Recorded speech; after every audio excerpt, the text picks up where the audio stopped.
You left again." His voice stopped her cold 3 feet from the door, coat still on keys still in her hand. "Mr. Moretti, sir, 62 Fridays, Elena. Same time, same door, same direction." He didn't raise his voice. He never needed to. "I'm not asking where you go. I'm telling you I already know." She didn't breathe. "The question," he said slowly, "is why you thought you could keep it from me. If this story already has your heart in your throat, subscribe right now, drop your city in the comments, and don't you dare leave before the end." She had one rule, and she had built her entire life around it for 3 years inside the Moretti estate, inside the city, inside the life she had carved out of nothing after the fire. Don't get noticed. Not by the security men who rotated shifts at the gate, not by Mrs. Hannigan who tracked staff schedules with the obsessive precision of a woman with nothing left to love. Not by the other housekeepers who gossip through their lunch breaks, the way people fill empty time carelessly and with damage they never intended. And above all, above everyone, not by him. Daniel Moretti. Elena Davis had worked inside his house for 3 years, 2 months, and 11 days. She had cleaned his floors, pressed his linens, polished surfaces that reflected her own face back at her like a warning. She had passed him in hallways twice in all that time. And both times she had done what she had trained herself to do, eyes down, pace, steady, invisible. It had worked. Until the Friday everything stopped working. It started with a room. Davis, Mrs. Hannigan's voice hit her at the end of the east corridor like a hand on the shoulder. "East drawing room, top to bottom. Mr. Moretti has guests tonight." Elena stopped walking. "I did that room yesterday, Mrs. Hannigan. He wants it done again." "I have." She cut herself off. 3 years had taught her that sentences starting with "I have" were sentences that created questions, and questions were doors she could not afford to open. Of course, right away.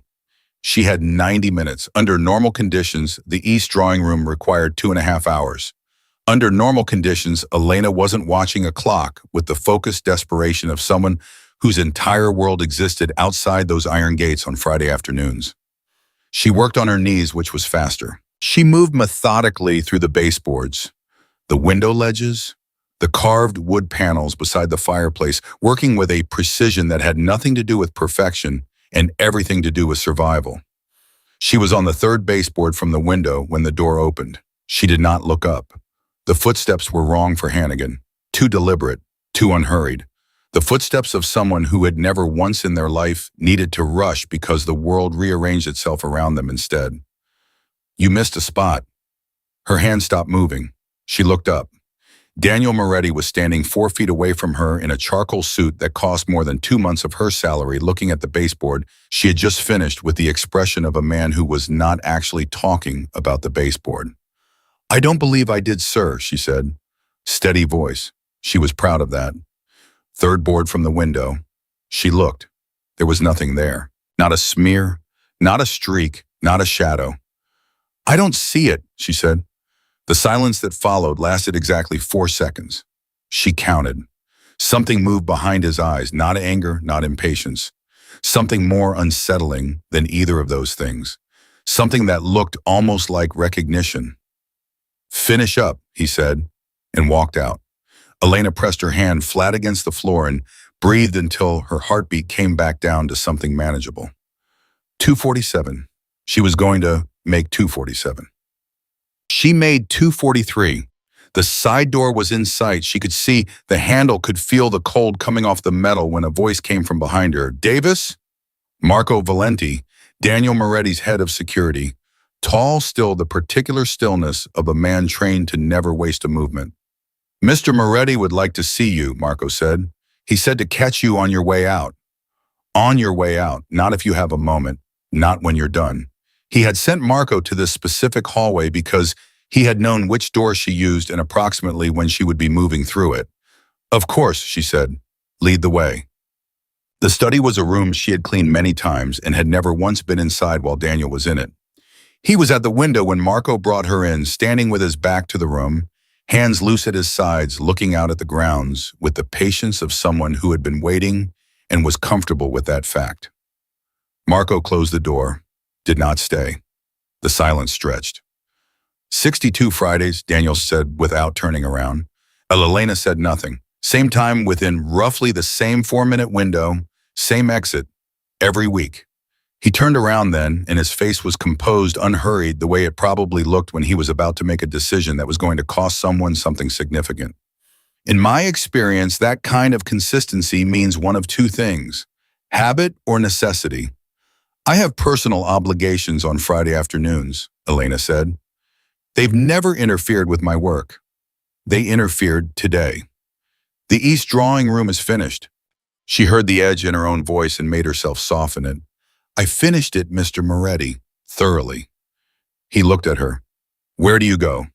It's personal. That's not an answer. No, she agreed, it's not, but it's what I'm able to give you. The quiet that followed was longer than the others. She could hear the clock on the far wall. She could hear her own pulse. 3 years, he said finally. Impeccable record, no complaints, no incidents. He paused. And no one in this house has ever kept something from me for 3 years. The words fell between them like something solid. My personal life isn't part of my employment agreement, she said carefully. No, he said, it's not. He held her gaze for a moment that felt 3 times longer than it was. Then you can go. She went. She walked, did not run, refused to run to the side door, through it, across the driveway, out the iron gate, and onto the public sidewalk. And only then, only when the gate was behind her and the street was in front of her, did she allow herself to feel the full weight of what had just happened. She had 40 minutes. The bus took her east. She watched the neighborhood change through the window, the streets getting narrower, the buildings getting closer together, the manicured distance between things giving way to the pressed-together reality of a city that had no room to spread out. She got off at Clement Street, walked 2 blocks, and pushed through the door of the care facility. Sophia was sitting up in bed with a paperback open in her lap and her dark hair in a braid she had clearly attempted herself. She was 9 years old, and she looked up when Elena walked in with the expression of someone who had been watching the door for a while. You're late, Sophia said. 3 minutes. You're never 3 minutes late. Elena sat in the chair beside the bed, dropped her bag, and reached over to fix the braid. Bad morning, she said. How bad? Average. Sophia gave her the look, the one that said, I am 9, not 4, don't manage me. Did someone see you? Elena's hands went still on the braid. What do you mean? She said. You always look like that after someone notices you. Sophia said simply. Your jaw does the thing. What thing? The tight thing, like you're holding something in your back teeth. Elena finished the braid, tied it off, sat back. How was physical therapy? Dr. Reeves said I'm making progress. A pause. She said it like she was reminding herself. Dr. Reeves is a good doctor. Dr. Reeves is careful, Sophia said. Those aren't the same thing. She looked at Elena steadily. Someone saw you today. Who? Elena looked at her sister's face. 9 years old, and those eyes had seen things that no 9-year-old should have to carry. The fire. The first surgery. The second surgery. 14 months of rehabilitation, of learning that the body she lived in had been remade without her permission. She had come through all of it with a quietness that wasn't absence. It was density. Everything packed tightly and held. My employer, Elena said, Mr. Moretti. Sophia was very still. The one whose name you never say. I don't usually need to say it, but he saw you. He's been watching me leave on Fridays, Elena said. For a while, I think. He asked me where I go. What did you tell him? Nothing. Sophia absorbed this, and that was enough. For today, Elena said. Maybe. A beat of silence. Are you scared? Sophia asked. I'm careful, Elena said. That's not what I asked. Elena looked at her sister, this small, precise, maddening person who had her mother's eyes and her father's stubbornness and a particular talent for asking the question you most didn't want to answer. Yes, she said quietly. A little. Sophia reached over and took Elena's hand with both of hers. Okay, she said, like it was a fact to be accepted and filed. Okay, we'll be okay. Elena squeezed back. How do you know that? Because you haven't been wrong yet, Sophia said, simply, completely. Elena stayed until 8, the way she always did on Fridays. She read 2 chapters aloud, helped with the prescribed stretches, sat in the plastic chair, while Sophia fell asleep and the room went still. On the bus back, she watched her own reflection in the dark window and thought about the way Daniel Moretti had said 62 Fridays, not as a question, as a statement. A man confirming something he already knew, rather than asking something he didn't. She thought about "you can go." Men like Daniel Moretti did not simply let things go. She understood that the same way she understood gravity, not because she'd studied it, but because she'd felt it pull. His patience was not mercy. It was the long, unhurried patience of a man who already knew how the story ended and was simply waiting for it to catch up to him. She got off 3 stops early, walked the rest of the way, checked the street behind her twice, and told herself she was being unreasonable. She unlocked her apartment door and the light was already on. She had left it off. She stood in the doorway for a full 10 seconds, her key still in her hand, her heart at the back of her throat. Then she stepped inside. The apartment was empty. Nothing moved, nothing was disturbed. Everything was exactly where she had left it, except for the kitchen table where a small, cream-colored envelope sat in the center, placed with a deliberateness that was the opposite of accidental. Her name was on it, written in handwriting she didn't recognize. She didn't touch it for a long time. Then she crossed the room, picked it up, opened it. Inside, a single card. 3 lines. "You are careful, so am I. Friday afternoons are yours, D.M." She read it once, read it again, set it down on the table and sat very still, with both palms flat on the surface. He knew where she lived, of course. Employment records. 30 seconds. She had never been naive enough to think her address was a secret. But he had sent someone or come himself. She didn't know which possibility frightened her more to her apartment. While she was at the facility, while she was sitting beside Sophia and holding her hand and telling her they were going to be okay. Friday afternoons are yours, not a demand, not a threat, not a question, a concession offered to a woman who had refused to answer him, and the implicit promise underneath it, the one that turned the warmth of the gesture inside out entirely. "I know enough to give you this," which means I know.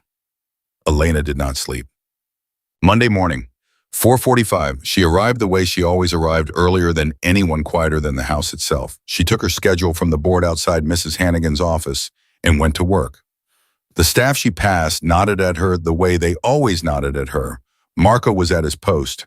Hannigan was at her desk. Everything was identical. Except that it wasn't, and Elena felt the difference the way you feel a hairline fracture, invisible but load-bearing. She was pushing the supply cart through the kitchen corridor at 9:30 when she heard him. His voice was coming from the room adjacent, a small office used for calls, the door slightly ajar, and she caught it mid-sentence, the way you catch a word on the radio that changes what you think the song is about. The facility on Clement. Find out everything: the staff, the patient roster, how long she's been visiting, who else comes. A pause. Don't approach her. Don't approach anyone connected to her. I just want information. Elena stopped walking. The cart was in her hands. The corridor was empty. The door was slightly ajar, and his voice was low and flat and completely without emotion, the way you sound when you are talking about something you have already decided. She stood there for 3 full seconds. Then she turned the cart around and walked slowly, normally, hands steady on the handle in the opposite direction. The facility on Clement. He had found it, or he had found enough to find it. Sophia's name wasn't on anything Elena had given to HR she had been meticulous about, that had kept her sister's existence off every form, every document, every record she had ever submitted. But Clement Street was Clement Street, and a man who counted 62 Fridays had clearly counted other things too. How long did she have days? Maybe. Less if his people were efficient. And they were efficient. She had worked inside this house long enough to understand that everything connected to Daniel Moretti was efficient. She made it to the end of the corridor, turned the corner, stopped, and stood with her back against the wall and her eyes on the ceiling, and made herself breathe in counts of 4. Then she took out her phone and sent a single text message to the one number she trusted with anything that mattered. "We may have a problem. Call me at noon. Don't use the facility phone." She put her phone back in her pocket. She picked up the cart. She went back to work. Because that was what you did when the thing you were most afraid of began to move toward you. You kept your hands busy. You kept your face neutral, and you used every remaining minute to figure out how to protect the person you had promised you would never, under any circumstances, fail to protect. Sunday came. Elena signed in at the front desk of the Clement Street facility at her usual time, smiled at the weekend nurse, walked the hallway she had walked every Friday and Sunday for 18 months. Halfway down the hall, she stopped. The man in the waiting area was reading a magazine. He was ordinary looking, medium height, unremarkable jacket, the kind of face you would struggle to describe afterward because everything about it had been calibrated toward forgettability.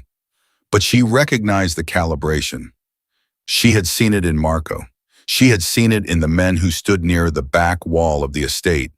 You learned to look ordinary. You practiced it. You worked at it with the same patient discipline that Elena had worked at being invisible. She kept walking. She opened Sophia's door, stepped inside, closed it behind her. Sophia was sitting up, doing her hand exercises, tongue between her teeth. She looked up when Elena closed the door and her eyes moved from her sister's face to the closed door and back. "Someone's here," Sophia said, not a question. "In the waiting room. One of his people." "I think so." Sophia set down the exercise tool. She looked at Elena with those eyes too old, too clear, too unafraid, in the particular way of someone who had learned that being afraid didn't actually change the outcome. "How much does he know?" she asked. "He knows about this place," Elena said. "He might know about you. I'm not sure how much." Sophia was quiet for a moment. "What does he want?" "I don't know yet. But it's bad." "I don't know that either," Elena said. She moved to the chair, sat down, reached over and took Sophia's hand. "I need you to trust me." "I do trust you," Sophia said in the tone of someone who found the request mildly unnecessary. "I'm working on it," Elena said. "I need a few days." "Okay. That's it. Just okay." Sophia looked at her. "You said we'd be okay. I believed you then. I still believe you." She paused. "You're the one who's scared, not me." Outside in the hallway, just barely audible through the closed door, someone passed. Footsteps, deliberate, unhurried. The same footsteps Elena had heard in the east drawing room, on the wrong side of the carpet, 4 feet away from her, on her knees, when a man had told her she had missed a spot she had not missed. Her head turned toward the door. The footsteps stopped, held, moved on.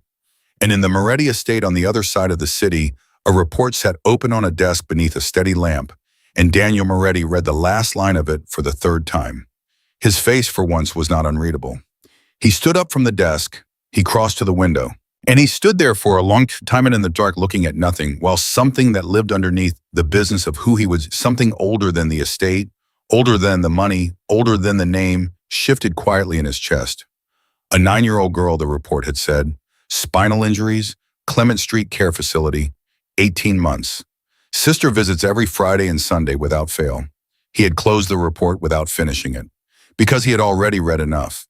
Because for the first time in longer than he cared to count, a person had done something in his orbit that surprised him, not by being clever, not by being dangerous, not by being useful, but by being good.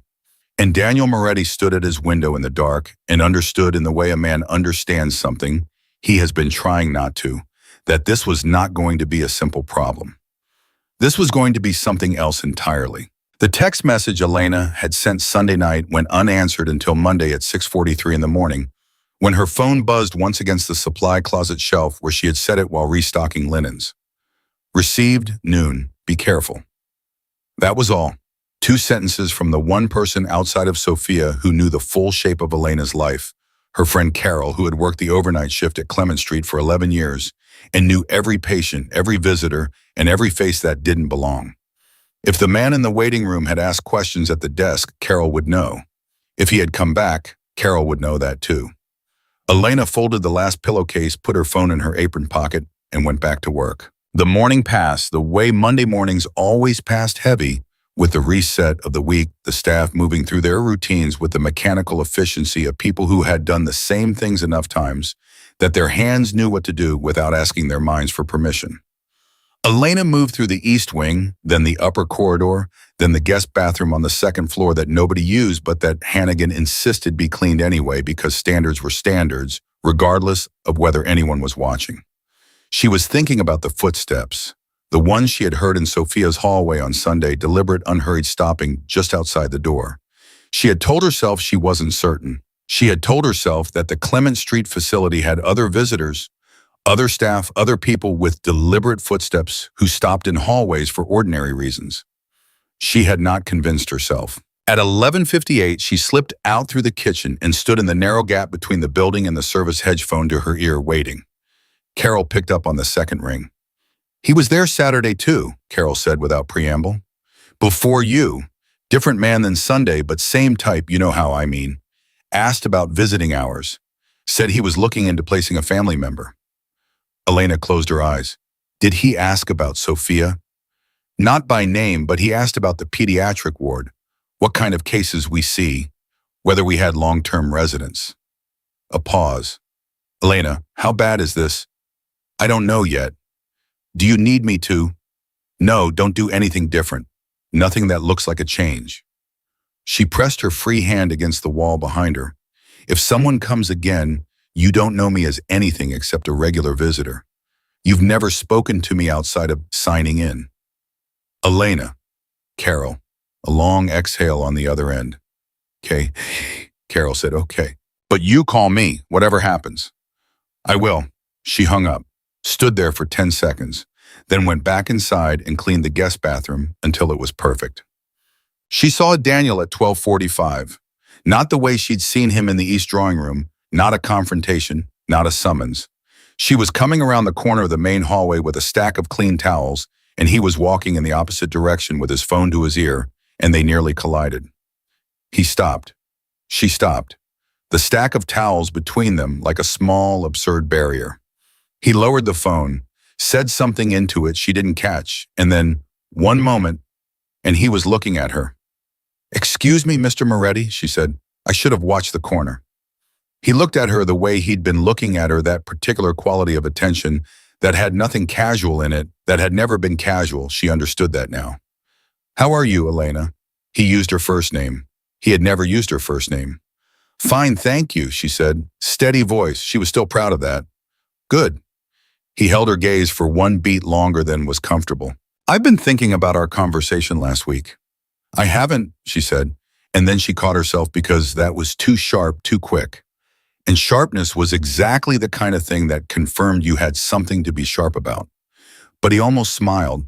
It didn't complete itself, just moved in the direction of a smile, and then stopped, like it had thought better of it.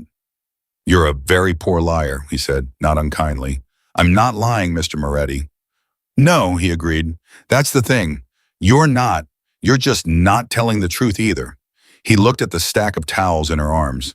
"Those are for the guest suite." "Yes, sir. Take them up." He raised the phone back to his ear. "We'll talk later."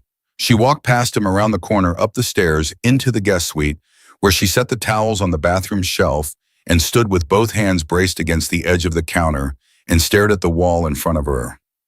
"We'll talk later." Not an invitation. A scheduling notice. She had maybe hours, maybe less. At 2:15, Hannigan found her. "Mr. Moretti wants you in the study at 4 o'clock, Hannigan said in the flat tone she used for everything from staff dismissals to lunch orders. "He said to let you know ahead of time so you could finish your floor." Elena looked up from the kitchen tiles she was on her knees cleaning. "Thank you, Mrs. Hannigan." Hannigan left. Elena stayed on her knees for a moment, not because she wasn't finished, but because she needed to position hands and knees on solid floor to think clearly. He was giving her notice. 2 hours notice, which meant he was not trying to catch her off guard. He could have stopped her in the hallway, could have had Marco intercept her the way he had before. He was letting her come to him prepared. That should have been reassuring. It was not reassuring. She finished the kitchen floor, cleaned her supplies, washed her hands, and spent the remaining 40 minutes doing the one thing she was good at under pressure, working. 4 o'clock. Marco was not at the study door this time. The door was slightly ajar and she could see the lamp was on inside, and when she knocked twice, the voice that came back was immediate. "Come in." Daniel was behind his desk this time, not at the window. There were 2 chairs across from him. She had cleaned both of them many times, and he gestured to the one on the left with the brief, practiced ease of a man who spent a significant portion of his life directing people to chairs. She sat. She kept her hands in her lap still. "I'm going to be direct with you," he said. "I'd appreciate that," she said. Something crossed his face, that almost smile again. I had someone look into your Fridays, he said, and your Sundays. The word Sundays hit her like cold water. She had not told him about Sundays. She had not told him anything. She didn't speak. I know about the facility on Clement Street, he said. I know about your sister. He paused, and this was the part she hadn't prepared for the part. No rehearsal in her apartment, or in her head, or on the bus had accounted for, because his voice when he said the next sentence had lost the flat executive quality it usually carried. I know she's 9 years old, and I know what happened to her. Elena's throat closed. You had no right, she said. Her voice came out quieter than she intended, not smaller, just stripped of everything that wasn't true. That is my sister. She is a child. You had no right to send people to look at her. No, Daniel said. He didn't defend it, didn't explain it, just sat with the word like a man who had been prepared to accept it. I didn't. The silence was different from the silences before. Those had been strategic. This one was something else. What do you want? Elena asked. I want to understand something, he said. How long have you been doing this alone? She stared at him. Of all the things she had expected, accusations, ultimatums, the particular quiet menace of a man who had been refused information and found it anyway, she had not expected that. That's not your concern, she said. I know it's not. He leaned forward slightly. Answer anyway. 3 years, she said before she could stop herself. Since the fire, since she was 6. He was quiet for a moment. And before that, parents, gone, she said. The word she always used because gone was broader than dead and covered more ground with less pain if you moved through it quickly enough. It's been us since before the fire. And the bills are mine, she said flatly. All of them I manage. On a housekeeper's salary. I manage, she said again. A warning, not an answer. He sat back. He looked at her with that expression she couldn't read, that dense layered attention that never seemed to reach a conclusion, just kept processing. Why didn't you tell me, he said, when I asked? Because you're Daniel Moretti, Elena said. Because I work in your house, and I don't know what you do with information, and I have one priority in my life, and her name is Sophia, and I wasn't going to give you anything that could be used to touch her. She heard herself say it, all of it. Too much. The kind of honesty that comes out when you're too tired to filter it. Daniel looked at her for a long moment. I'm not going to hurt a 9-year-old girl, he said quietly. I don't know what you're going to do, Elena said. That's the point. I've worked here for 3 years, and I know what kind of man you are well enough to know I don't know enough. Something shifted in his face. Not the almost smile this time. Something slower. Fair, he said. Just that. So what do you want? She said again. You found out. You know, what happens now? He was quiet for long enough that she counted the clock ticks, 7 of them, before he answered. Nothing happens, he said. You keep your job. Fridays are still yours. Sundays too. She didn't move. That's it. That's it. Why? He looked at her steadily. Because you've been doing something very hard for a very long time, and you've been doing it without asking anyone for anything, and the only thing you've ever taken from this house is a paycheck you earned twice over. He paused. And because I have a sister too. The clock ticked 8 more times. Elena stood. Thank you for telling me directly, she said. Elena, she stopped. If the bills become something you can't manage. He stopped, reconsidered. Never mind, go. She went. Then she replayed the conversation the entire way to Clement Street. If the bills become something you can't manage. What did that mean from a man like him? Was it an offer? A threat dressed in soft language? Was it the opening move of something she didn't have the context to understand yet?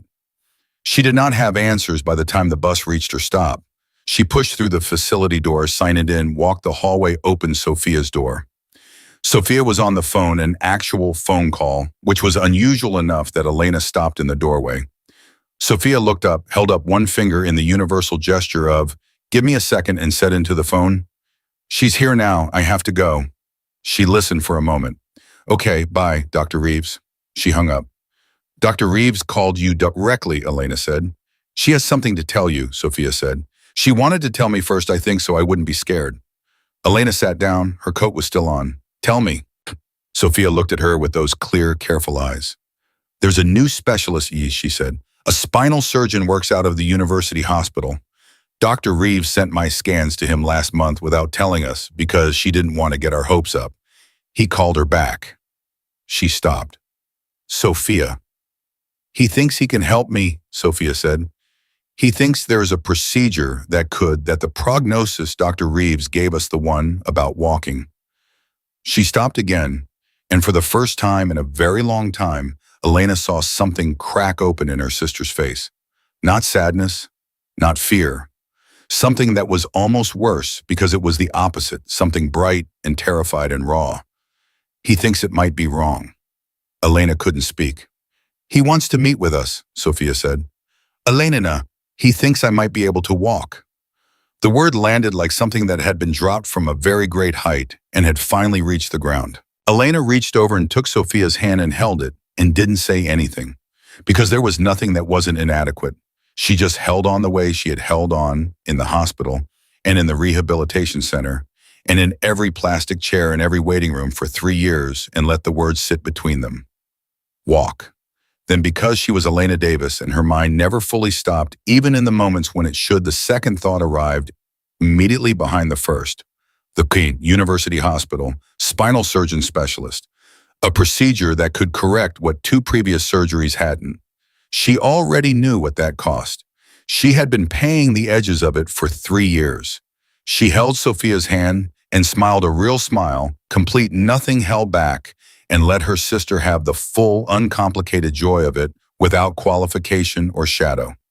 But in the back of her mind, behind the smile, the numbers were already moving. So, she was back at her apartment by 9:30, sitting at the kitchen table with her laptop open and the same 3 websites she had visited 17 times in the past year and a half, pulled up in adjacent tabs: medical cost databases, specialist procedure, estimates, insurance gap calculations. She had a spreadsheet. She had always had a spreadsheet. It was meticulous and honest, and it had never once told her what she wanted to hear. It didn't tonight either. The procedure Dr. Reeves had described, preliminary estimate, only nothing confirmed, started at $68,000. With Sophia's current coverage, Elena's out-of-pocket portion would be somewhere between $30,000 and $40,000, depending on variables she couldn't control and outcomes she couldn't predict. She closed the laptop. She sat in the quiet of the kitchen and looked at the spot on the table where Daniel Moretti's note had been left: Friday afternoons are yours, and thought about his unfinished sentence. If the bills become something you can't manage. She stood up. She went to bed. She lay in the dark with her eyes open and thought about pride and what it cost and what it was worth and whether it was a thing you got to keep when someone else's life was the price of it. She thought about Daniel's face when he'd said, "I have a sister too." The way the sentence had landed differently from everything else he'd said, not managed, not measured, just real. She thought about the man in the Clement Street waiting room and the footsteps in the hallway and the report Daniel had read and closed and the question he'd asked that had undone her more than any of the others. How long have you been doing this alone? She didn't sleep for a long time. And sometime after midnight, somewhere on the other side of the city, in a house she cleaned 5 days a week, a man sat at his desk in the dark and read a document. His assistant had prepared a full financial summary of one Elena Davis compiled from the records his people could access. And when he reached the bottom of the last page, he set it down and pressed his fingers against the bridge of his nose and breathed. He had been in business long enough to know the mathematics of desperation. He had seen it used and exploited and weaponized in 100 different configurations, and he had never once found it moving. He found this moving. Not because Elena was helpless, she wasn't. She was the furthest thing from it. She had held an entire life together with the sheer mechanical force of her will for 3 years and had not cracked once. But because she was going to reach the end of what will alone could carry, and she was going to reach it soon, and she was going to stand at that edge alone and proud and still refuse to ask for anything. He knew that with a certainty that had nothing to do with the report. He picked up his phone. He did not call anyone. He set it back down. He sat in the dark for a long time thinking about a woman who had worked invisible in his house for 3 years and a 9-year-old girl who might learn to walk, in an unfinished sentence he had stopped himself from finishing because he hadn't known yet whether he meant it or whether he was simply reacting to something that had caught him off guard. He knew now. He picked up the phone again. This time he dialed. It rang twice. "Marco," he said. In the morning, first thing, I need you to find out who the best spinal specialist on the East Coast is. Not good. The best. A pause. And Marco, this stays between us. He hung up. Outside the city made its usual sounds distant and continuous and indifferent the way cities always are. And in an apartment across town, Elena Davis finally fell asleep in the dark, not knowing that the thing she had been most afraid of being seen had just become the only thing standing between her sister and the rest of her life. She found the envelope on Tuesday. Not on her kitchen table this time, on her employee locker tucked into the gap between the door and the frame, small and white and deliberate. Her name on it again, same handwriting. She stood in the staff changing room alone at 4:50 in the morning and looked at it for a longer time before she touched it. Inside was a single card. 4 lines this time. Dr. Raymond Holt, University Hospital Neurosurgery, best on the East Coast, possibly the country. He's expecting your call. DM Elena read it 3 times. Then she sat down on the bench in front of her locker and pressed the card between both palms and stared at the floor. He had done it. He had gone ahead and done it without asking her, without warning her, without giving her the chance to refuse, and he had done it overnight, which meant he had made the call before she had even fallen asleep, which meant the decision had already been made while she was sitting at her kitchen table, staring at numbers that didn't add up. Her first feeling was anger. She recognized it clearly and held it for exactly the length of time it took to be honest with herself about what was underneath it. Underneath it was something that frightened her more than anger did, something that felt dangerously close to relief. She put the card in her apron pocket, closed her locker, and went to work. She lasted until 9:45 before she went looking for him. She knew his Tuesday morning schedule the way she knew every room on the estate, not because she had studied it deliberately, but because 3 years of structured invisibility required you to know where the dangerous things were and when they moved. He would be in the East Wing sitting room until 10, taking calls before his 11 o'clock meeting with the lawyers who came every second Tuesday with their careful voices and their careful briefcases. She knocked once.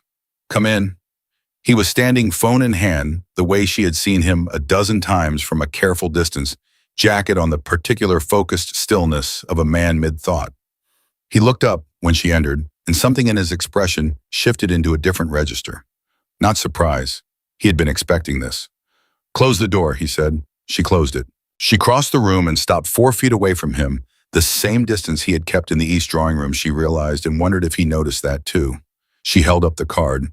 You called a specialist, she said. I did. Without asking me. Yes.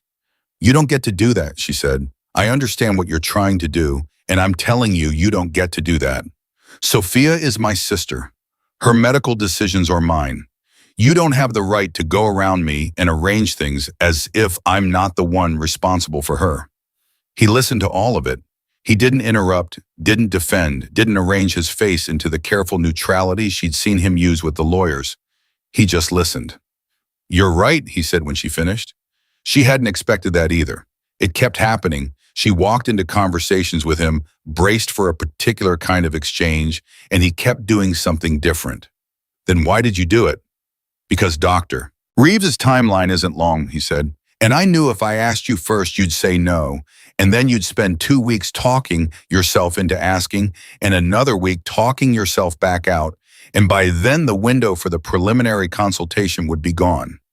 The accuracy of that was uncomfortable enough that she didn't answer immediately. How do you know my timeline? She said. I know how you move, he said simply. I've watched you make decisions for 2 weeks. You're careful, you're thorough, and when something matters to you, you wait until you're certain before you commit. That's a good quality. He paused. It's also slow. My sister isn't a business problem. You can optimize, she said, and her voice came out harder than she intended. No, he said. She isn't. She's a 9-year-old girl who might be able to walk if the right person sees her scans in the next 30 days. He held her gaze. Call him or don't. That's your choice. I just made sure the choice was available. Elena looked at the card in her hand. Dr. Raymond Holt, University Hospital, best on the East Coast. What does he know about our situation, she asked. He knows your sister's name and her case history, which I had forwarded from Clement Street. He paused. He doesn't know anything about me. You kept yourself out of it. It's your call to make, not mine. She turned the card over in her hands. Once, twice. The anger had receded to a manageable distance, leaving behind something complicated and unresolved. I can't pay for it, she said. The words cost her more than almost anything she had said in this house. Whatever it costs, whatever the consultation leads to, I can't pay for it at the level that surgeon works at. I know, Daniel said. I'm not asking you for money. I know that too. He said it without inflection, without the gentleness that would have made it worse. Just flat and clear the way he said things that were simply true. Then what are you doing? She said. He was quiet for a moment. And then he said, I'm trying to figure out how to help someone who is determined not to be helped. She called Dr. Holt that afternoon from the service stairwell, standing on the second-floor landing with her back against the wall and her voice low and controlled. His assistant picked up, confirmed the appointment had been arranged for Thursday at 2, and asked if Elena had any questions about what to bring. Elena had 7 questions. She asked 6 of them. The 7th, who was paying for this, she kept to herself because she already knew she wasn't going to like the answer, and she needed to get through the next 48 hours before she could afford to deal with it. She told Sophia that night. Sophia's reaction was not what Elena expected. She didn't cry, didn't light up the way she had when Dr. Reeves had called. She went very still and looked at Elena with those eyes that were always doing more processing than she let on, and she said, How did you find him? Doctor. Reeves gave me a referral, Elena said, which was close enough to true that she could hold it without flinching. Sophia looked at her for a beat longer than was comfortable. Okay, she said. Okay? I said okay. Elena studied her sister's face. You don't seem okay. I'm scared, Sophia said. Matter of fact, the way she said things that other people would circle around for 10 minutes before getting to the middle of. What if he looks at everything and says the same thing Dr. Reeves said? Then we're no worse off than we were yesterday. But I'll have hoped, Sophia said. That's worse. Well, Elena had no argument for that. It was true and it was real, and it was the thing that neither of them had said out loud in 18 months, that hope itself had a cost, that wanting something that might not come true was its own specific kind of damage. I know, Elena said. I know, but we're going anyway. I know we are, Sophia said. I just needed to say it. Wednesday was supposed to be ordinary. It was not. Elena was finishing the upper hallway at 11:30 when she heard the voices coming from the main sitting room. Not Daniel's voice, someone else's, higher and faster, and carrying the particular quality of someone who is using volume as a substitute for authority. She kept moving. She had spent 3 years not hearing things she walked past, and she was good at it. But then she heard her own name. She stopped. This Maid you've got everyone tiptoeing around all of a sudden. The voice was male confident, the ease of someone who had always had access to rooms other people were kept out of. Marco told me she's been given special treatment. Danny, special hours. You're running background on her, you've got Holt's office sending her. That's enough, Vincent. Daniel's voice.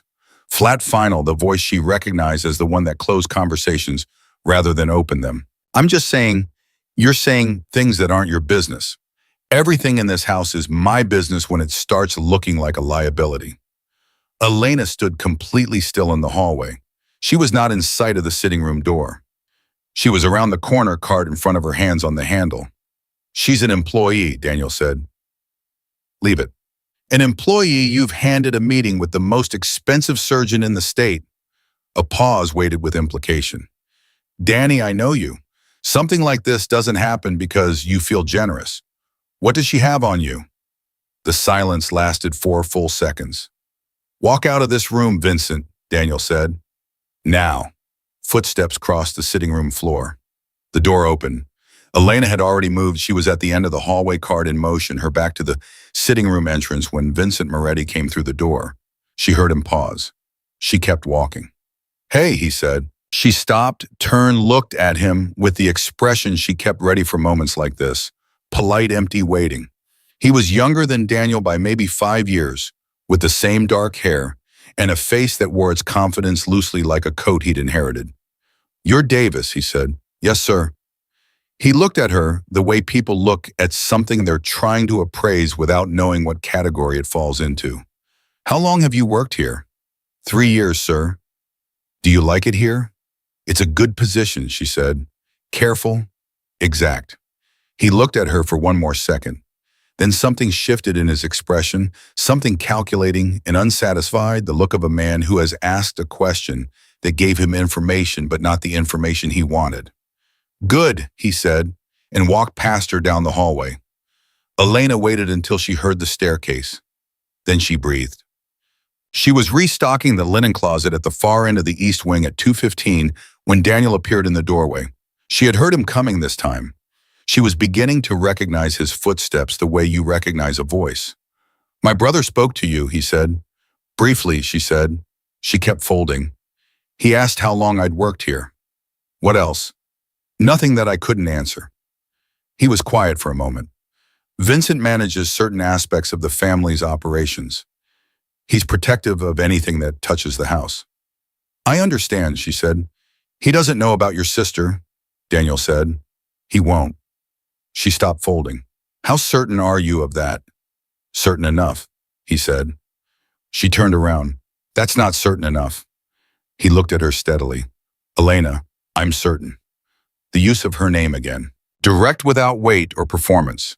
The way you say someone's name when you want to reach past the distance between you and make sure they hear the thing you mean. Okay, she said. Thursday, he said. The appointment. Do you need a car? I have the bus. That's not what I asked. She looked at him. He looked back. I have the bus, Mr. Moretti, she said again. Quieter. Not refusal, just boundary. The particular kind that says, let me have this one thing. He nodded once. Let me know how it goes. Why, she said, not defiance, genuine question. He considered it. Because I'll be thinking about it, he said, and I'd rather know. Look, Thursday came with the particular weight of days that matter. Elena took the bus. Sophia's transport was arranged through the facility, a van with a lift, 2 staff members. The whole organized machinery of moving someone who couldn't move herself easily. They arrived at the university hospital at 1:50 and Elena signed them in, and they waited in a room with chairs and a television and the low institutional hum of a building where very serious things happened all day long. Dr. Raymond Holt was 53 years old, compact, with the kind of direct gaze that had stopped trying to be reassuring years ago and had settled instead into simply being honest. He shook Elena's hand, then crouched down to be at Sophia's eye level, which Elena noted and filed away. You're Sophia, he said. Yes, Sophia said. I've looked at your scans, he said. All of them. Both surgeries, all the post-op imaging. You want to know what I think? That's why I'm here, Sophia said. He almost smiled. I think the previous surgeries addressed the acute injury, he said. What they didn't address, what nobody addressed, is a compression issue that developed afterward. Secondary. Treatable. Elena's hands went still in her lap. Treatable how? She asked. He turned to her. There's a procedure. Decompression and stabilization at 2 specific vertebral levels. It's not minor surgery, I want to be clear about that. Recovery is significant. But the projected outcome for a patient Sophia's age with her overall health profile, he paused and the pause had weight. I would expect functional improvement, meaningful improvement, the kind that changes the prognosis substantially. The room was very quiet. Would she walk? Elena asked. The words came out barely above a whisper. I can't guarantee outcomes, Dr. Holt said. What I can tell you is that I've done this procedure 14 times in patients with comparable presentations. He looked at Sophia, then at Elena. 12 of them walk. Sophia made a sound small, involuntary, like something breaking open in a controlled way. She pressed her hand over her mouth and looked at the ceiling, and Elena reached over and took her other hand and held it hard. What do we need to do? Elena said. Her voice was completely steady, and she was proud of that in a way she would never be able to explain to anyone. We schedule a pre-operative consultation, run additional imaging, and if everything looks the way I expect it to look. He opened a folder on his desk. I have an opening in 6 weeks. 6 weeks, Elena said. Is that a problem with timing? No, she said, not timing. She took a breath. I need to understand the financial. That's already been handled, Dr. Holt said. Elena went still. What do you mean? He looked at her carefully. My office received confirmation of a payment arrangement from a private donor prior to your appointment. The procedure, preoperative workup, and rehabilitation costs are covered. All of them. Elena heard herself say, "By who?" Dr. Holt looked mildly uncomfortable for the first time. The arrangement was made through a private legal representative. The donor requested anonymity. He paused. "I assumed you were aware." She was aware of her own heartbeat. She was aware of Sophia's hand in hers. She was aware of the folder open on Dr. Holt's desk, in the 6-week timeline, in the 12 out of 14 patients who walked. "I understand," she said. Her voice came out even. "Thank you, Dr. Holt." Tim. She put Sophia in this transport van at 3:45. She kissed her sister on the forehead, told her she'd be there on Friday, stood on the sidewalk, and watched the van until it turned the corner. Then she took out her phone and sent one text message. "I need to speak with you tonight. Not at the house. Tell me where." The reply came in under 2 minutes. "The park on Whitfield. Bench by the east gate. 7 o'clock. She put her phone away. She took the bus back across the city, and she sat in the window seat and watched the neighborhood scroll past, and she did not let herself feel anything. Not the relief, not the anger, not the thing underneath both of them that she still didn't have a name for, because she had learned long ago that if you open one of those doors on a bus in public surrounded by strangers, you might not be able to close it again. She saved it. She held it. She waited. 7 o'clock. The park was quiet, the kind of quiet that happens after the families with strollers have gone home but before the late-night joggers have started. She found the bench by the east gate, and she sat and she waited, and 3 minutes later she heard footsteps. She recognized now without any difficulty at all. Daniel sat at the other end of the bench. He was not in a suit. She had never seen him outside the estate, and the difference was subtle but real. He looked slightly less constructed, like a word in its original language before translation. "You paid for it," she said. "Yes." "All of it?" "Yes." "Without telling me." "I told you I was going to help," he said. "You told me you weren't asking. I found a way around both of those things." She sat with that. The bench was cold. Somewhere behind them, someone walked a dog. "I don't know what you want from me," she said finally. "I need you to tell me plainly because I can't spend the next 6 weeks wondering." "I don't want anything from you," he said. "Men like you always want something." "Probably true, Coco," he said. "Not this time." "Why, fine?" The question sat between them. He looked at the gate across from them for a moment, just a beat, just long enough that she understood he was deciding how much of the true answer to give her. "My sister's name was Kara," he said. "She died 11 years ago. She was 24. He said it without performance, without the particular arrangement of tone that people use when they want credit for surviving something. Just the facts in order. She was sick for a long time before that. There was a treatment, a specialist, a window, a version of the thing you're standing in front of right now. And I had the money, and I was in the middle of something I told myself couldn't wait, and I waited 2 weeks too long to make the call." Elena didn't speak. "She died before the appointment," he said. The park was very quiet. "So no," he said. "I don't want anything from you. I just needed to make sure someone didn't wait too long." Elena looked at her hands in her lap. She thought about 3 years of not being seen, and how exhausting it was, and how she had built the invisibility as protection, and how it had worked mostly until it hadn't. She thought about Sophia's face in Dr. Holt's office when he said 12 of them walk. She thought about Cara Moretti, 24 years old, a window that closed 2 weeks too soon. "I'm sorry about your sister," she said. "I'm sorry about yours," he said. "The way it happened, the fire, all of it." They sat in the quiet of the park for a moment that was not comfortable and was not uncomfortable. It was just real, which was its own specific kind of rare. "I don't know how to accept this," Elena said. This isn't something I know how to do." "You don't have to accept it gracefully," he said. "You just have to let it happen." "That's the same thing." "No, it's not," he said. "Graceful means you're at peace with it. Let it happen just means you don't fight it." He paused. "Fight it later if you want, after Sophia walks." Elena looked at him. The man who had counted 62 Fridays and left notes on kitchen tables and sent people to waiting rooms and made phone calls in the dark.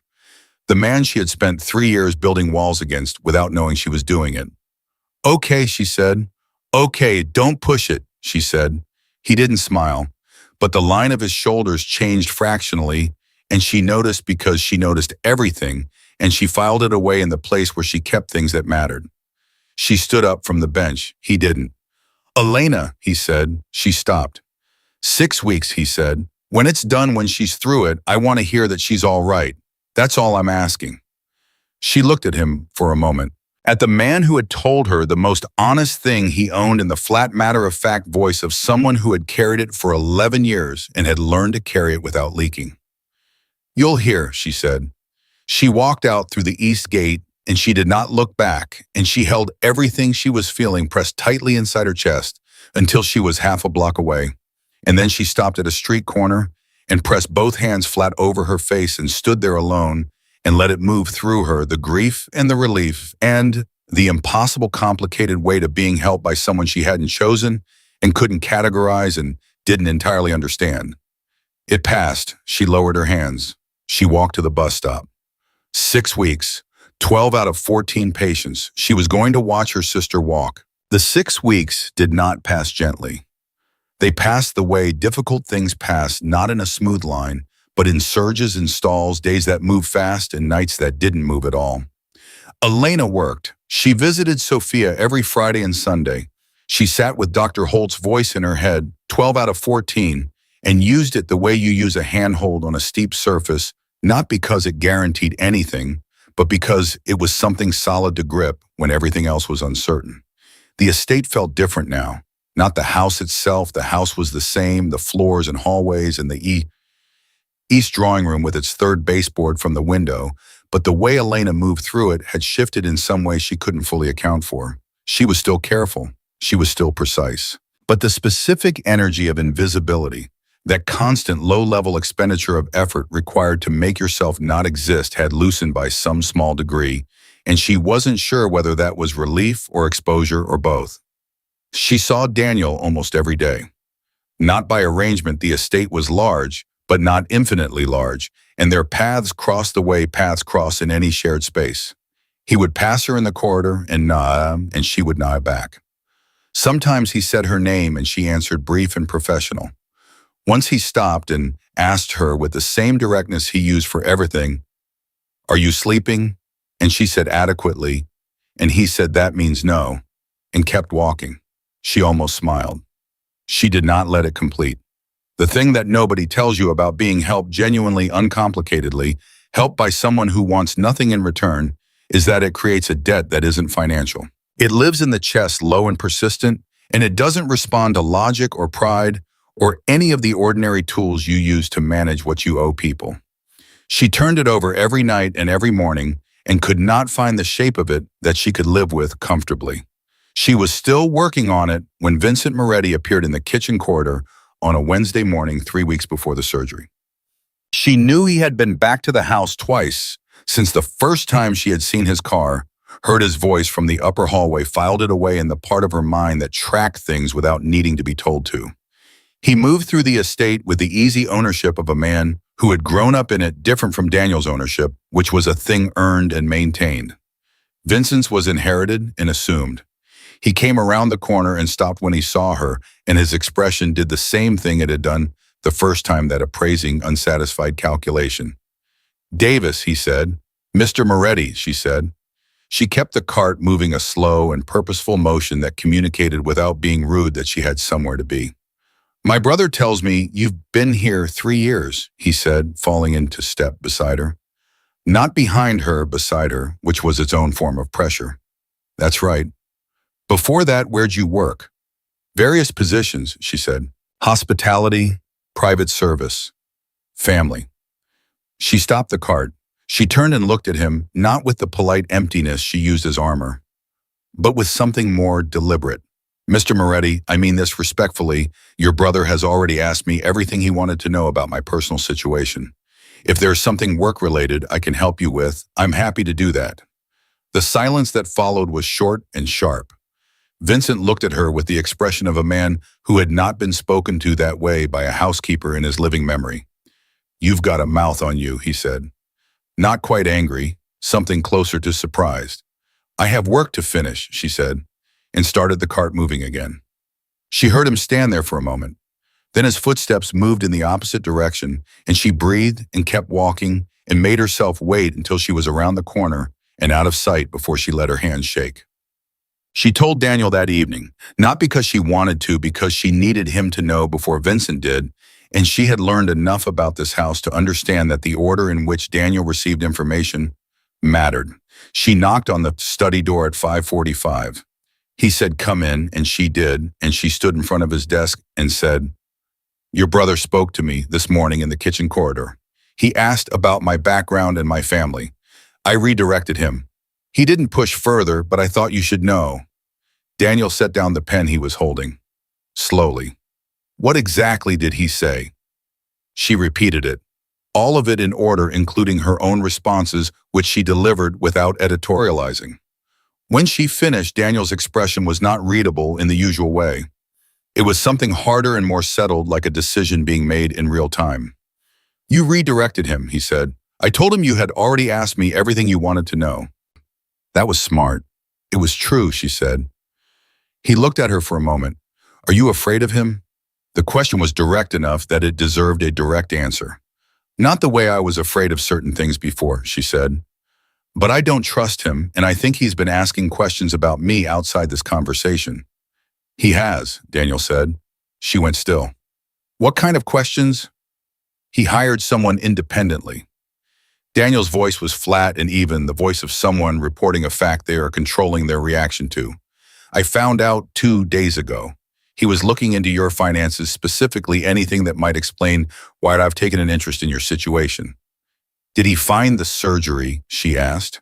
The word came out before she could calibrate it. "No," Daniel said.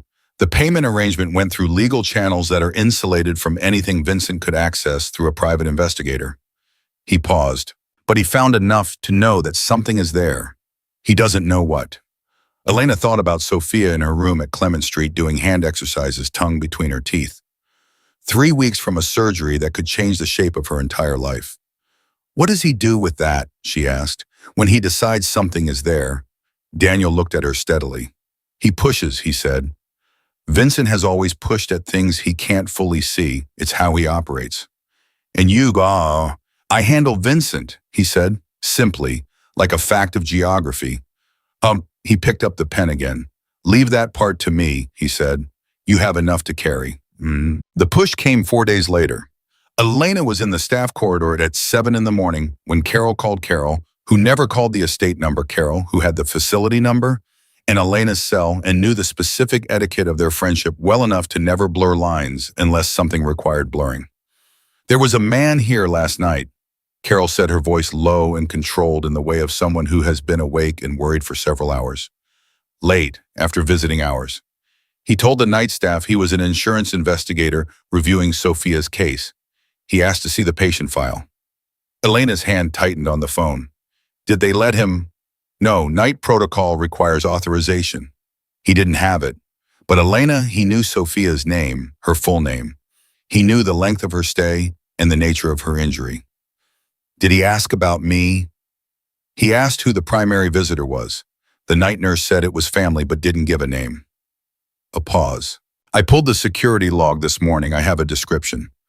Elena listened to the description. She had never seen Vincent Moretti's private investigator, had no face to match it to, but it didn't matter. She knew where it had come from. "Carol," she said, "if anyone comes back, anyone, you call me before you call anyone else. And you don't give them anything. Not a name, not a date, not a room number." "Of course," Carol said. "Elena, what is happening?" "I'm handling it," she said. "You've done everything right. Thank you." She hung up.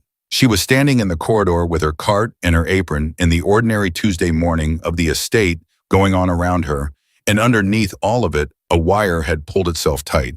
She finished her floor. She waited. At 11:15, she found Marco.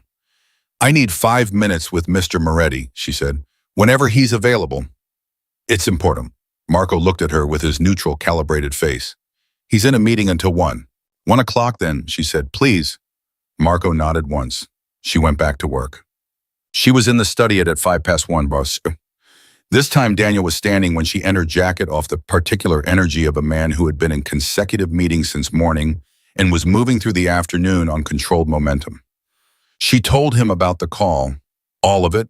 She watched his face as she spoke and saw the controlled momentum change quality, not to anger, exactly something underneath anger, something older and quieter and more serious.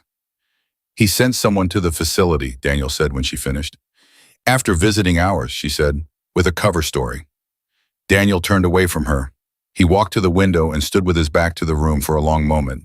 And she understood that what was happening, or his face right now, was not something he intended for her to see. The surgery is in 3 weeks, she said to his back. If Vincent finds out before then, if he finds Sophia and decides to use her as leverage or information or whatever he thinks she is, he won't, Daniel said. He turned around. His face was composed again, but just underneath the composure, something was running hot. I'm going to speak to Vincent today. This ends now. What does that mean? She said. What does ending it look like with him? It means I tell him clearly what the limits are, Daniel said, and Vincent understands limits when they come from me. You're sure of that? I've been sure of it for 20 years, he said, and then in a different tone, lower and more direct. Elena, I promised you Sophia was protected. I keep my promises. She looked at him. She thought about the park bench and Cara Moretti and the appointment that came 2 weeks too late and the specific quiet devastation of a man who had carried one failure for 11 years and had rebuilt everything around making sure it didn't happen again. Okay, she said. He held her gaze. Okay, I said okay, she said, the first time. She didn't know what Daniel said to Vincent. She was not in the room, did not hear the conversation, had no window into the specific language a man uses to stop his brother from crossing a line. What she knew was that Vincent Moretti left the estate at 3:15 that afternoon with his jacket on and his jaw set and did not come back for 9 days, and that no one appeared at the Clement Street facility again. What she knew was that on Thursday of that week, Daniel passed her in the East Corridor and said simply, "It's handled," and kept walking. What she knew was that she believed him. Saw you. The surgery was scheduled for a Tuesday. Elena took the day off, her first unscheduled day off in 3 years, which she requested from Hannigan, with the minimum information required of family medical matter. Hannigan made a note on her clipboard and said, "Back Wednesday," and that was the entirety of the conversation. She was at the hospital at 6 in the morning. Sophia came in transport at 6:30, which was earlier than Elena had expected. And when she came through the doors, she was in the transport chair with her hands in her lap and her dark hair braided perfectly. This time, which meant someone at the facility had done it for her, and her face was the face Elena had memorized over 9 years of being the person responsible for it. "You're already here," Sophia said. "I've been here since 6. "I know, I asked them to call when you arrived." She looked up at Elena with those clear, steady eyes. "I didn't want to come in if you weren't already here." Elena crouched down so they were level. "I'm here," she said. "I know," Sophia said. "I can see that." A pause. "I'm scared." "I know." "Is that okay?" "Yes," Elena said. "Being scared and doing it anyway is actually the only version of brave there is." Sophia thought about this. "Did you make that up?" "Just now," Elena said. "It's pretty good," Sophia said. The surgery took 4 hours and 17 minutes. Elena knew this because she was in the waiting room for all of it, and she tracked every minute with the focused attention of a person who has nothing to do but wait and refuses to waste the time by not paying attention to it. She drank 2 cups of coffee and didn't taste either of them.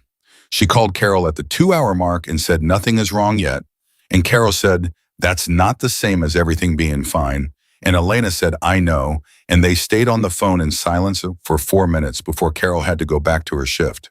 At the 4-hour and 17-minute mark, Dr. Holt came through the double doors. He was still in scrubs.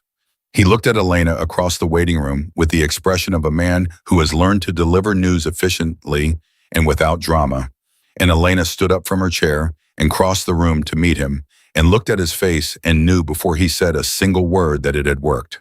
"The procedure went as planned," he said. "She's in recovery. Everything looks the way I hoped it would look."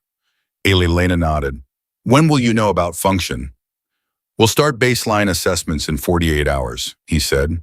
"But I want to be honest with you, the intraoperative indicators were positive, more positive than I expected." "What does that mean?" It means I think Sophia is going to be closer to the higher end of the outcome range. He paused. I don't want to overstate it before we have data, but I've done this 14 times and the markers I saw today were the best I've seen. Elena stood in the middle of the waiting room of a hospital she could not have afforded, without a man she had tried for 3 years not to exist in front of, and she pressed her hand over her mouth and she felt something break open in her chest. That was not grief and was not fear, and was not the specific anxiety of waiting. It was the release of all of those things at once, the structural collapse of 3 years of held breath. She did not cry in the waiting room. She saved it for the bathroom alone 2 minutes, and then she washed her face with cold water and went back out to wait for Sophia to come out of recovery. Sophia woke up at 3 in the afternoon, slow and confused, and then suddenly immediately sharply herself, which was always how she came back from things Elena had noticed.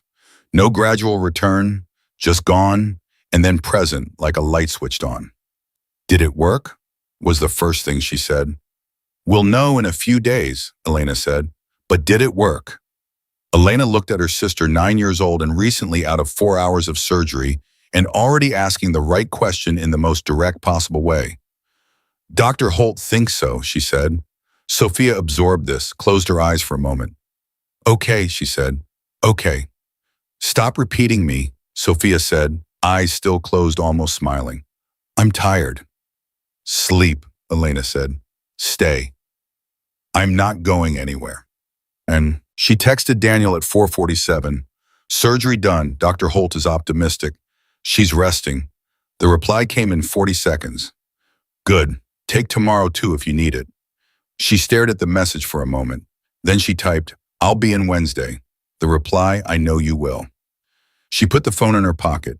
She sat in the hospital chair beside Sophia's bed and listened to her sister breathe and thought about the specific geography of the last 6 weeks, the park bench and the envelope in her locker, and Vincent's jaw, and Carol's voice on the phone, and Hannigan's clipboard, and the East drawing room baseboard that had never had a mark on it. She thought about a 24-year-old woman named Kara, and an appointment that came 2 weeks too late, and the way a person rebuilds themselves around a thing like that, not to make it smaller, but to make it mean something other than just loss. She thought about how she had spent 3 years perfecting the art of not being seen, and how the one time she had failed at it was the only reason her sister was lying in a hospital bed with a chance at a different life. She did not have a category for Daniel Moretti that fit neatly into anything she had believed before. He was not what she had assumed, and he was not entirely different from what she had feared, and he was not anything she had vocabulary for, which was an uncomfortable place to leave something. She was still working on the vocabulary when Sophia stirred. Elena, Sophia said without opening her eyes. Still here. I had a dream, Sophia said. Her voice was slow and soft, the medication still at its edges. I was walking, Elena's throat tightened. Yeah, it felt like nothing, Sophia said. Just normal, like it was just a thing I did. A pause. I want it to be just a thing I do. It's going to be, Elena said. She said it the way she had always said the things that mattered not, because she was certain of every variable, and had calculated every outcome, but because she meant it with everything she had, and meaning something fully had always been the closest she could get to making it true.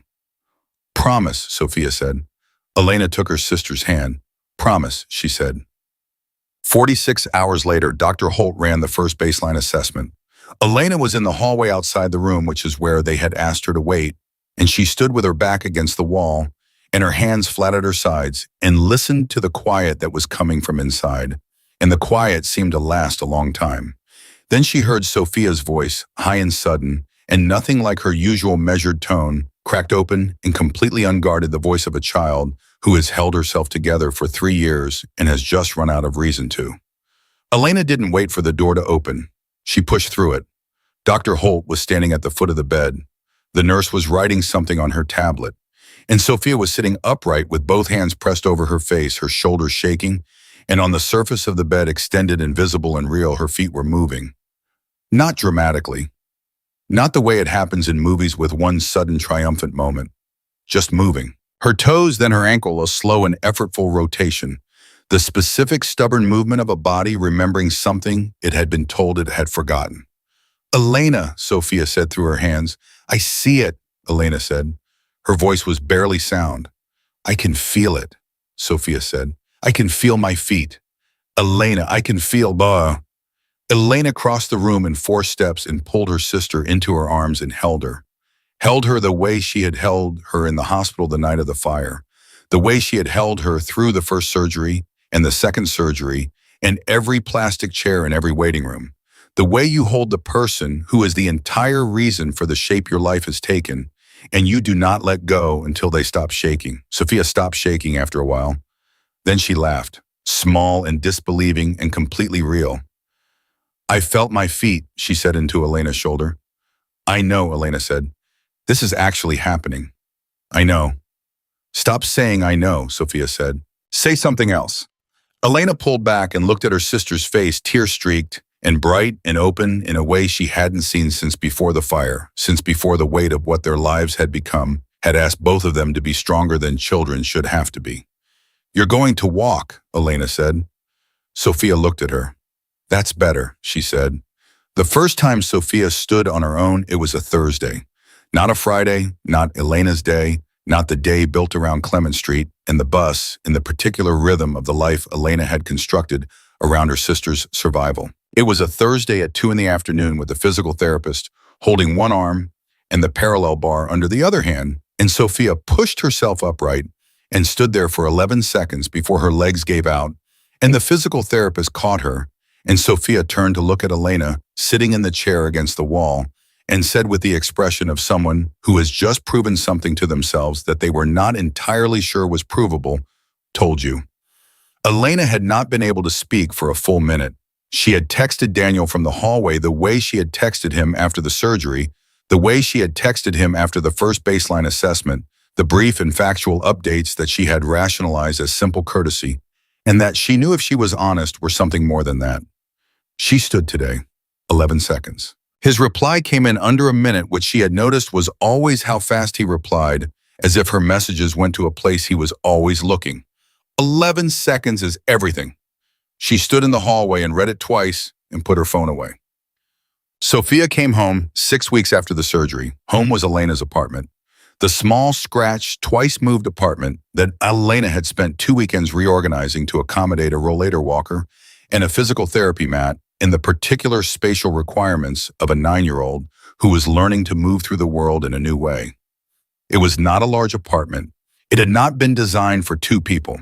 Elena had moved her own things to make room and had not minded doing it because the alternative was Sophia going back to Clement Street, and the Clement Street chapter of their lives was over. Sophia came through the door and stopped in the middle of the entryway and looked around at the rearranged space, the cleared path, the grab bar Elena had installed beside the bathroom door, the way the furniture had been pushed back to open the floor, and she said in a voice that was carefully steady, "You moved everything." "A few things," Elena said. "You moved everything," Sophia said again. "Not a complaint, something softer than that." "It needed to work for you," Elena said. Sophia looked at the apartment for another moment. Then she took her hand off the rollator handle and reached over and took Elena's hand instead. "Okay," she said. "That was all. Just okay." But the way she said it carried everything they hadn't said to each other in 6 years of holding it together. The fire, and the hospitals, and the bus rides, and the Fridays, and the fear, and the holding on, and the refusing to let go, all of it folded into one word by a 9-year-old who had never learned to say things the long way. Elena squeezed her hand and didn't trust herself to speak. She was back at the estate on a Monday, the way she always came back early, quiet hands ready. Hannigan handed her the weekly schedule without looking up. The East Wing needed attention. The guest bathrooms were due. Everything was the same. She was halfway through the upper corridor at 8:30 when she heard Vincent's voice. He was at the top of the main staircase, phone to his ear, speaking in the clipped, fast cadence he used when he was annoyed. She had learned to recognize it the same way she had learned to recognize Daniel's footsteps. She slowed without stopping. She did not want to pass him on the stairs with his attention already engaged, not with everything that had been left unresolved between them. The questions he had been stopped from answering, still clearly sitting in the tight line of his jaw every time she had seen him. But he turned before she could redirect. He looked at her. He ended the call without finishing his sentence, just lowered the phone and looked at her, the way he always looked at her, that appraising unresolved calculation. "Davis," he said. Mr. Moretti, she said. She kept walking toward the stairs. Hold on a minute. She stopped, turned. She kept her face neutral and her hands still, and she waited with the patience of someone who had learned that patience was a form of power when everything else was unequal. Vincent came down 2 steps. He was closer now, not intimidatingly close, but deliberately close, the kind of distance that made the conversation feel private even in a hallway. My brother told me to leave you alone, he said. I'm aware, she said. He doesn't tell me that often, Vincent said. About people. She said nothing. I looked into you, he said, before he told me to stop. I want you to know that. I know, she said. So you know I didn't find what I was looking for. He paused, which means either there was nothing there or it was very well hidden. Or both, she said. Something shifted in his face, not quite a smile, but the architecture of one, the bones of amusement without the warmth. Yeah, he said, or both. He looked at her for a moment longer. My brother doesn't help people. That's not something he does. He's fair, he's direct. He'll give you every dollar you earn and not a cent more, but he doesn't, he stopped. Whatever he did for you, it's not something he does. Elena looked at him. She thought carefully about what she was going to say before she said it, because this was the kind of conversation where the wrong word left a mark. Your brother did something for someone who needed help, she said. That's all I can tell you.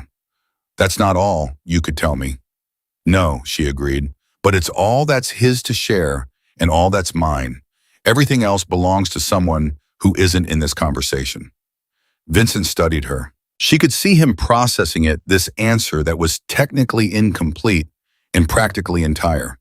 He was smart enough to know what she had done and smart enough to know that pressing it would only confirm what Daniel had already made clear. All right, he said. He stepped back up to the landing. Davis. Mr. Moretti, she said. She went downstairs. She finished the corridor. She did not let her hands shake until she was in the supply closet with the door closed. The conversation she had not prepared for happened on a Friday, not at 2:47 in the afternoon, not during the old ritual of the early exit which existed now in memory, more than necessity since Sophia was home, and Elena's Fridays had expanded back to something resembling ordinary evenings. She had stopped leaving early. She had mentioned this to no one, simply changed the pattern, and noted that Daniel had not commented on it, which told her that he had noticed without requiring confirmation. She was restocking the East Wing linen closet at 10 in the morning when he appeared in the doorway. She had heard him coming. She always heard him now. Do you have a minute? He said. Yes, she said. She put down the stack of linens and turned around. He came in. The linen closet was not large, and his presence in it reduced the available space significantly, which she was aware of in a way that she noted and set aside. He was holding something, a folder thin, the kind that legal teams use for single document presentations. He held it out. She took it, opened it. It was an employment contract. Her name on the front page, the estate letterhead at the top, and terms on the following pages that she read once quickly and then again slowly because the first reading had not produced a result she trusted. Household manager, the title on the third line, with a salary that was almost double her current rate health coverage that extended to dependents, the word dependents underlined with a thin pen mark that she did not think was accidental, and a provision on the final page for flexible scheduling approved at the employer's discretion. She looked up. You don't have to take it, Daniel said. I want that to be clear. Your current position is secure regardless. Why, she said. Because you have been doing Hannigan's job for 2 years on a housekeeper's salary, he said. I should have seen it earlier. That's my failure, not yours. That's not why, she said. He held her gaze. No, he said. It's not only why. She looked back at the contract, the dependent health coverage, the flexible scheduling, the salary that would change the mathematics of her life in ways she could calculate precisely because she had been running the numbers in the other direction for 3 years. You're not going to make me ask you for things, she said. You keep arranging it so that I don't have to ask. You won't ask, he said. I've accepted that. So I work with what's available. She stopped. She didn't have the word for what it was, infuriating and careful and specific to him in a way that she had not encountered before in another person. I know, he said, as if she had finished the sentence. She looked at him across the narrow space of the linen closet, this man she had spent 3 years avoiding and 6 weeks reconsidering, In the weeks since then, placing carefully in a mental category, she kept having to revise, and she said the only thing that was true and complete and didn't leave anything important out. Thank you, she said. Not for the contract, not for the surgeon or the park bench or the note on the kitchen table. For all of it together in one word, the way Sophia had said okay in the apartment doorway and meant everything they had never had room to say. He nodded once. He didn't make more of it than that which was the right thing to do, which she recognized as the right thing and noted. Sign it when you're ready, he said, and left. She stood in the linen closet for a moment with the folder in her hands. Then she put it under her arm, picked up the stack of linens, and went back to work. The thing she hadn't anticipated was Vincent coming to find her again. Not in the hallway this time, not in the appraising and calculating mode she had learned to navigate. It was a Saturday unexpected, and he was in the kitchen corridor with his jacket off, which she had never seen, and he looked like a man who had been thinking about something for long enough that the thinking had tired him out. My brother told me about Kara last week, he said without preamble. Elena went still. He doesn't talk about her, Vincent said. I haven't heard him say her name in 9 years. 9 years, Davis. She waited. He told me why he helped you. Vincent's voice was not what she expected, not the calculating precision of their previous conversations. Something rougher, truer. He told me about the appointment, the timeline, what he did and what he didn't do. He stopped. I didn't know that. All these years I didn't know. I'm sorry, she said quietly. Vincent looked at her for a moment. He picked you, he said. Not a charity, not an organization, not something with a name on a building. He picked one person and he did one thing, and he told me it was the first time since Kara that he felt like he'd done something that actually... He stopped again, pressed his lips together. He said it mattered. Elena did not trust her voice entirely, so she chose her words very carefully. It did, she said. It does. Vincent nodded. He looked away for a moment down the corridor at nothing, at whatever a man looks at when he's holding something and not ready to put it down yet. Then he looked back at her. You're good at this, he said, keeping things close, protecting what matters. I've had practice, she said. Yeah, he said. So have we. He paused. I was wrong about you. 3 words. She had not expected them from him. She had not built any version of this conversation that included them. You were protecting your family's image, she said. I understand that. Maybe, he said, but there's a difference between protecting something and just being afraid of it changing. He looked at her steadily. Danny's changed. Whatever you did, whatever this was, he's different than he was 8 months ago. It's not bad different, Ed. A beat. I just needed to understand it. He left without waiting for her to answer, and she stood in the corridor and let the silence settle, and she thought about how a person assumes they know the shape of a situation and keeps being proven wrong, and how that was exhausting and true. And ultimately, she thought the closest thing to grace that life offered. Sophia took her first unassisted steps on a Tuesday afternoon, 6 weeks after coming home. 8 steps. Unassisted between the kitchen counter and the far wall, with Elena standing 4 feet away, not breathing, and Sophia counting under her breath 1, 2, 3. Her face, the concentrated, furious, entirely committed face of someone doing the hardest thing they have ever done and doing it anyway. 8 steps. And then her hand hit the wall and she stopped and turned around and looked at Elena with an expression that was beyond what Elena had words for, beyond triumph, beyond relief, somewhere in the territory of things that don't have names because they don't happen often enough to need them. 8, Sophia said. 8, Elena said. Last week it was 3. I know. Next week it'll be 20. I know, Elena said. And this time she did not stop. The tears did not excuse herself to a bathroom or a hallway or any of the private spaces she had used over the years to keep her falling apart invisible. She just let it happen, standing in the middle of her small apartment with her sister 8 steps away from her and everything she had carried for 3 years releasing all at once. Sophia walked those 8 steps back across the kitchen, slower, effortful, one hand trailing the counter, and stood in front of her sister and looked up at her. Stop crying, she said. You're going to make me cry. Then cried, crying, Elena said. I don't want to cry, Sophia said. I want to walk. Elena laughed. It came out cracked and wet and completely real, And Sophia looked at her with the expression of someone who was very pleased with themselves, and then she put her arms around her sister's waist. She could reach Elena's waist, now standing, actually standing, and Elena bent over and held her. And they stayed like that in the kitchen, not saying anything, not needing to. She told Daniel on a Friday. She went to his study at 4 in the afternoon and knocked, and came in when he said to, and she stood in front of his desk and said, Sophia walked across the kitchen on Tuesday. 8 steps, unassisted. Daniel put down whatever he was holding. He looked at her. 8 steps, he said. She says next week it'll be 20. Elena paused. I believe her. Something moved across Daniel's face, something complete and unguarded, the expression of a man who has not let something land fully in a very long time, letting something land. His jaw shifted. His eyes changed. He looked for just a moment like a person who had been carrying a weight so long he had stopped feeling it as separate from himself and had just felt it lift. Good, he said. His voice was not quite steady. That's good. I know it doesn't bring Kara back, Elena said. She had thought about whether to say this for 3 days and had decided to say it because not saying it felt like leaving something important unfinished. I know that's not how it works, but what you did, it mattered. I need you to know that it mattered in a way that's going to last. Daniel looked at her for a long moment. She would have liked this, he said finally. Kara, she likes stories that turned out right. So do I, Elena said. He looked at the desk. He looked at her. He did the thing he sometimes did when he was making a decision about how much of the true version of himself to show that brief internal calculation, and then he seemed to decide that enough time had been spent on careful.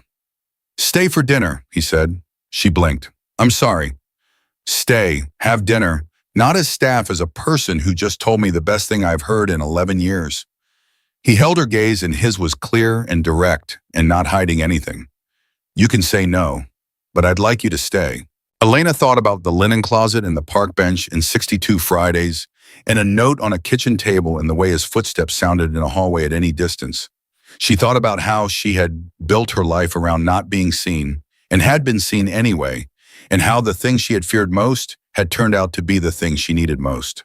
She thought about Sophia standing in the kitchen with her arms around Elena's waist, actually standing, and how nothing that had led to that moment had gone the way she planned. Okay, she said. Okay. His voice was carefully level. Don't push it, she said. And something in his face shifted, not the almost smile she had cataloged over months of careful attention, but the actual thing, complete and real and directed entirely at her. And it turned out to be exactly what she had suspected from the shape of its absence. She stayed for dinner. They sat at a table that was too large for 2 people and talked about things that had nothing to do with the estate or the surgery or any of the machinery of the last several months. They talked about Kara and about the fire and about the particular loneliness of being responsible for someone else's life when you are still young enough to barely understand your own. They talked until the food was cold and the lamp on the sideboard was the only light in the room, and at no point did Elena feel the specific pressure of not being seen. She felt for the first time in a very long time something that required a different word entirely. 3 months later, Sophia walked into the Clement Street facility on a Tuesday afternoon, not in a transport chair, not with a rollator, not with assistance, and she walked to the desk and asked for Carol. And when Carol came around the corner and saw her standing there, Carol put both hands over her mouth and made a sound that was not quite a word. Hi, Sophia said. Carol could not speak. I just wanted to come back and say hi, Sophia said simply, and to show you. She lifted one foot and set it down, deliberate and easy, the way you do something that has become ordinary. I kept the promise. Carol looked at Elena, who was standing 2 steps behind her sister, with her coat on and her hands in her pockets and her face doing nothing that she was going to apologize for. She kept the promise, Elena agreed. Elena signed the contract on a Wednesday morning in the same linen closet where she had first read it, because it felt right to sign it somewhere ordinary, somewhere that smelled like clean laundry and was not large enough for ceremony, which was exactly how she preferred the things that mattered most. She put the signed folder on Daniel's desk while he was in a meeting, the way she left things when she didn't want to make them larger than they were. He found it at noon. She was in the East Corridor when her phone buzzed. Welcome, the message said. One word. She looked at it. She thought about 63 Fridays, one of which had changed everything. She thought about Sophia counting steps in the kitchen, 8, then 14, then 23, as predicted, relentless, imprecise, and magnificent. She put the phone in her pocket and kept walking. Because this was what Elena Davis had learned across 3 years of hard Fridays and 1 year of being seen that the most dangerous thing in the world was not being noticed. It was being noticed by the right person at exactly the right time and being too afraid to let it matter. She had been afraid. She had been careful. She had been both of those things longer and more thoroughly than most people manage in a lifetime. And then she had let it matter, and her sister walked.